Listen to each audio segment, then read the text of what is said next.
Hello everyone, welcome back to the TJOmega channel for day 1098 of our daily content grind, and today we're going to be discussing everything that came out from the Pulsecon Transformers section. Now, admittedly, we've seen a lot of this, or at the very least, we knew this was on the way, so all we really see is like the in-hand examples of exactly what to expect and how it's going to look, which is fine. We still have thoughts. And it's still important to let as many people know as possible that this stuff is on the way, because of course, there's a lot of stuff here that people missed out on the first time. So good to spread the word. But also, I have thoughts, I have opinions. That's what you came for. So we're gonna go through the whole thing. And we're going to start with Cosmos, who is getting a package refresh. It's getting another figure. I like how Hasbro is becoming very apologetic for screwing up distribution on some of these things. They kind of admitted they underestimated the popularity Cosmos would have. So don't do that as an exclusive anymore. Tarn being a one wave, one per case. They found out that was a mistake. Same with... what was the other one they mentioned? Ramjet. They made sure, like, no more Seeker exclusives, because apparently that upsets people. Okay, so we have a little bit of apology, and it kind of started with the Cosmos. My favorite thing with this Cosmos is still an anecdote from TFCon Orlando, because someone there, because I've told the story before, but it's worth telling because it's funny. Someone there had on the room trading board that was set up, someone had listed that they had Velocitron Cosmos, and they had a few of them stacked up. So on the board it said $60, but it was crossed out and it was changed to $40. See, the problem with it is he hoarded these before they started showing up at Ross at liquidation prices. So everyone like got their fill of super cheap Cosmos, and now he was sitting on all these that he paid full price or overpriced for. And on the note below the $40, it said, "I'm not scalping. I bought these before Ross." I'm sorry, dude. That's not how supply and demand works. I know you're into them, but suck it up. That's how it goes. Sometimes you'll win, sometimes you lose. You took a gamble and lost. But we're getting it again. For a second in the photos here, I thought the color of the plastic might be slightly different. Like it might be a bit more olive than it was, but it might just be the camera, or it might just be my memory, because I haven't actually taken a close look at my Cosmos in a bit. So who knows? We'll know when it comes out. Probably the exact same. First in-hand look at G2 Breakdown, who has gone away from the pinkish colors that he has been done in some periods. He's mostly just light blue and purple, which is fine. If you're doing him at retail level, this is probably the better route to go, rather than the more garish options that he's been depicted in over the years. Something a little bit more visibly appealing when you see it in a store. Because remember, when it makes it to a store, they're also counting on at least some level of kids seeing it going, that looks cool, and buying it as well, not just adult collectors. So they do need to make sure if it's at retail, it at least looks neat and that a kid's going to buy it. So I can understand the purples. That works. And it does look nice. It really does have me hoping that Hasbro puts out some kind of roadmap, where I can find out when I'm getting the entirety of G2 Menasor, because we've got one to go. We still don't have the Wild Rider, which is an interesting way they've arranged this, because Wild Rider is going to end up being it's the same tooling as this one, so they're going to be back to back. But also we have no announcement we have no idea when Motormaster is going to come out. And that's the weird one, because I feel like you can get Wild Rider out just about any time you want, because he's a deluxe. You can get him out in any wave that just needs filler.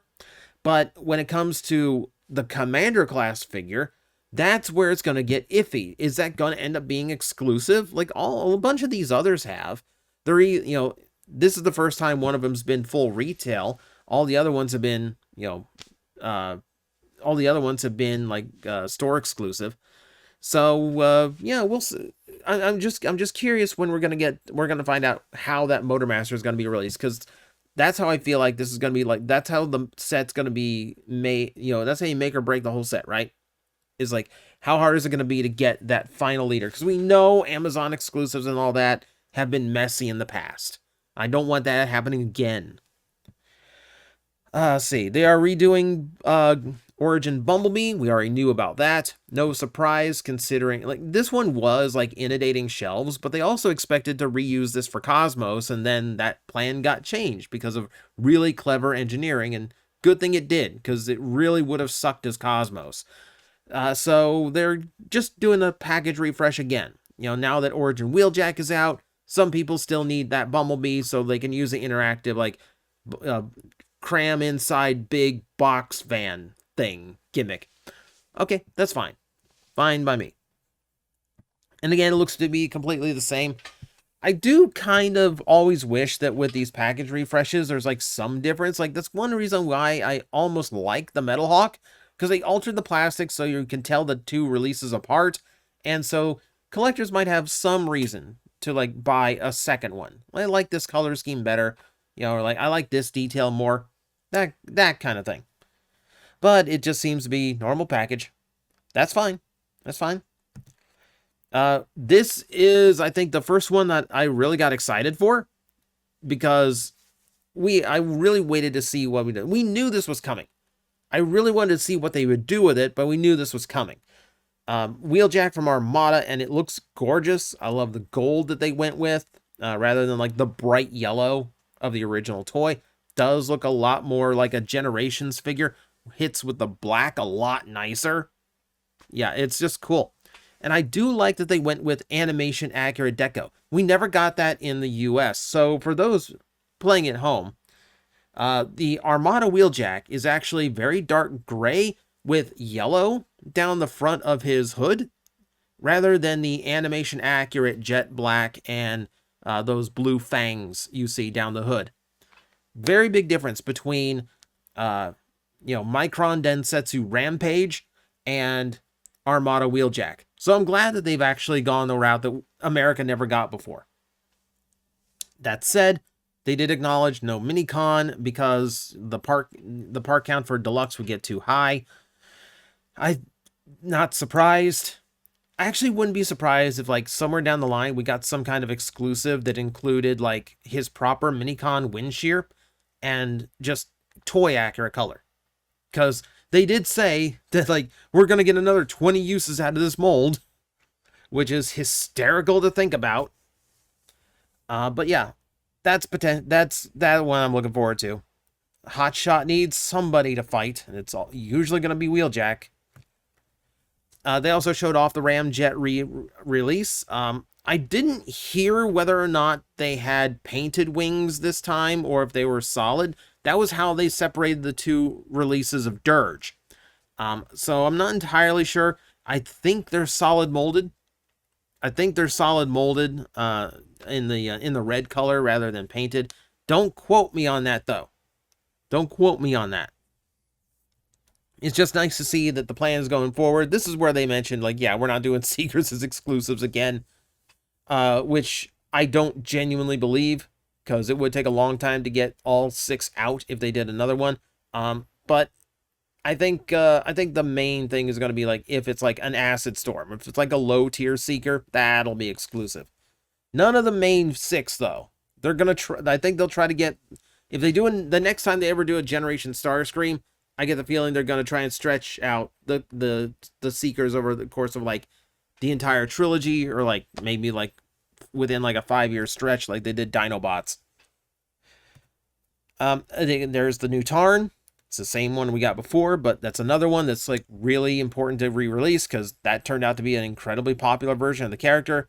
Feel bad for some of my friends. I know friends who overpaid. They paid scalper price in order to get their hands on this one. But I hope you held out, because now you can just pay the $35, unless you're overseas, and then it's still ridiculously priced. We're not getting into that today. Galaxy Shuttle is the other one that surprised me. I did say in the past about characters like Galaxy Shuttle that, like, I don't mind them staying rare and hard to come by, because, like, it's nice to have things in your collection that were hard to get. And things like Galaxy Shuttle are such a deep cut and so obscure in the US that that's the kind of release I don't mind if it stays rare.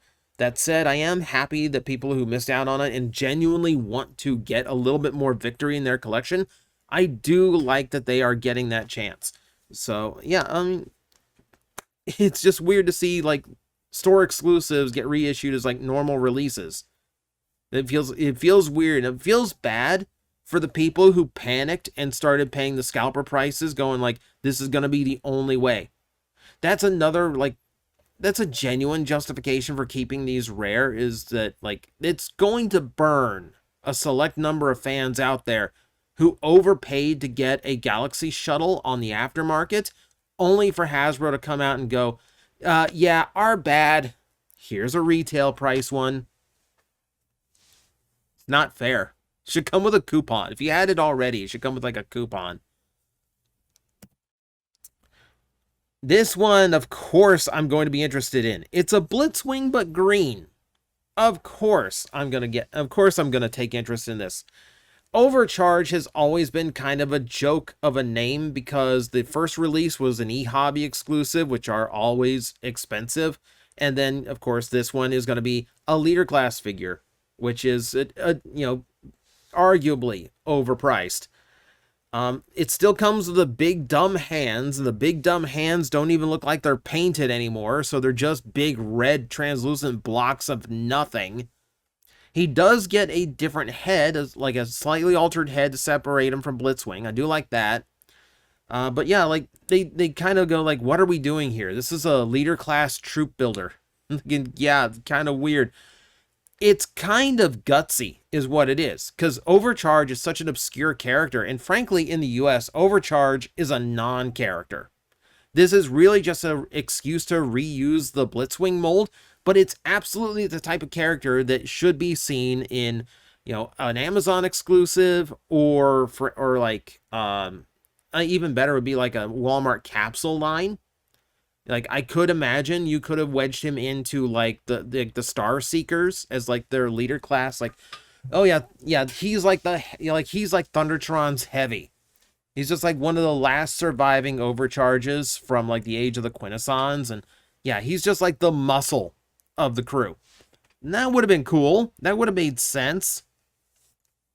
I don't know. I'm basing this off the fact that the original Blitzwing, much as it hurts me to admit, the original Blitzwing actually did shelf warm very, very badly. And I think getting a packaging refresh really hurt that and made that worse. So to get an even more obscure version of the same toy that apparently didn't go over well the first time, I'm a little bit nervous about it. I'm getting it because I'm a sucker like that. And it's Blitzwing and it's green, so yeah, I'm getting it. I did skip a few things we've already seen, by the way. I skipped Dino King. I completely forgot to put Dino King in here, even though they've shown him off for a while now. Now he's just available for pre-order. I don't like the fact that it's an $80 release for 6 $10 toys. I understand he comes with a few extra parts and new weapons, but $20 for a bunch of extra parts on core class figures seems extreme. Really hate that Pulsecon, like, exclusive Overcharge. No offense to you. No offense to you. We do have a little bit more new, though. Some Transformers 1 stuff got shown off. MDLX showed off their action figures for the line, which do come in, come with all the parts to make COG and COGless versions, which is cool. Actually, I think this was just Orion packs with COG and Optimus Prime, which will be like toward the end of the film. I think this one works the same way, doing D16 that turns into Megatron. I do like that they are including all the parts to do that instead of, like, individual releases, because it does feel kind of redundant. It's where I, like, draw a line with YOLO Park of, like, it's cool that you're making these, like, alternate versions, but maybe some figures that don't need to do that. And they're just like, you know, like this. Of course, these are more minor changes between like cogged and like full power. You know, however that happens in the movie. Don't know yet. Haven't seen it. Probably not going to see it for 2 weeks. TwitchCon. Something got in the way. These I think are like $60, which is a little bit more than an MDLX, or about, like they're about 50 or 60 depending on like the size of the character. So I guess that's right. So it's not bad. It's not bad for a premium figure. They also showed off the Elita 1. Doesn't have any transforming parts because, of course, you know, she's just Elita 1. She looks good, though. Got the rifle she had in the trailer. Has a whole bunch of extra parts. Seems like she has extra parts for Optimus. Interesting that. Genuinely wondering if there is something to that. Probably not. Bumblebee also looking really, really good. He's got the knife hands. He's got the battle mask. He's in a very lovely gold shade. Looks really, really nice. I'm sure, knowing MDLX, knowing 3.0, that is lovely paint that is all over that figure. So that's going to be like, if you just need an action figure version of it, that's going to be like the one to get. That's going to be the one to have on your display shelf, and it looks really, really good. They do have toy alternatives, however. So these are the deluxes for Studio Series, I believe. Now, I am going to fill up next week while I'm at TwitchCon with reviews of the Prime Changers. Spoiler alert, programming alert. And I will spoil this right now. Bumblebee is my favorite. Bumblebee is really good. So I'm genuinely curious how this turned out when you have a different, more experienced design team and you know, a higher budget behind the same design. That has me excited. I really, really want that Bumblebee to turn out really good. It really might at this rate. And then the Elita 1 as well, looking really, really nice. Again, these are the ones that were shown off for the first time by actual fan channels, which is great first step for Hasbro to make, you know, marketing wise, to involve like major content creators from Transformers more often. That's great to see. Really like to see that. Need to do more of that. Need to do a lot more of that. The cool one to show off was Voyager class Sentinel Prime. So he is going to be quite a bit bigger than the others. I can tell just from like looking at how this one works. He does work a lot differently than the Prime Changer, which is a nice thing to see. I also like seeing a battle mode of sorts. His wings have a different configuration. He's got a battle mask. His chest has a different configuration. Kind of cool to see. You know, because I didn't... Given how he's shown in the trailer so far, I don't really expect him to have much battle time. But apparently he does. Apparently he does get into the mix somewhere. So it looks really, really good. I like the overall look of the toy. I mean, I do like him as the Prime Changer. I think I'll like the Voyager a lot better. You know, it's not even just a bigger budget. It's a much bigger budget than the toy I already like. So that one's going to go over well. I'm excited for that one.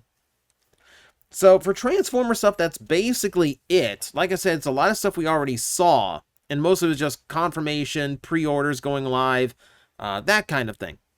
There are going to, because we're talking about Pulsecon here, I am going to dip into the Marvel Legends just a little bit, for one grievance and one thing that I know people are going to want me to mention.